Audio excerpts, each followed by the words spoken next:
I think what's very funny about A Day in the Races is, well, Queen, the band Queen, Freddie Mercury and Queen, they loved the Marx Brothers. I don't know what it was. I mean, their most iconic album was A Night at the Opera. That's the album Bohemian Rhapsody comes from. And that's named after the Marx Brothers movie, A Night at the Opera. Supposedly, they watched the movie a lot during recording sessions, and there was sort of like an appreciation for that movie for the Marx Brothers. So then they make like next year's album was a companion piece, which they called A Day at the Races. This is the album that has Good Old Fashioned Lover Boy and Somebody to Love.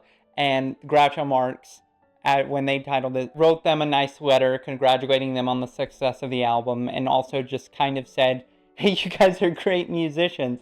I think it's so funny, the world where the Marx Brothers, Groucho Marx, one of the greatest comedy icons, is living in the same period as Queen and loves Queen. Queen at the height of their powers, Queen. It's almost like when you think about how Rosa Parks was alive long enough to have seen Shrek.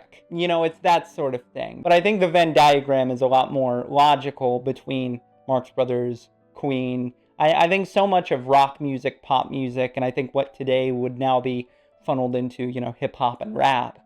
Music has always been much more closely linked to comedy than any other sort of the visual mediums, to say nothing of the great comedians that came from recording, like Eric Idle, Mighty Boosh, that's a little bit more modern. But yeah, I think the Marx Brothers, Groucho gets it.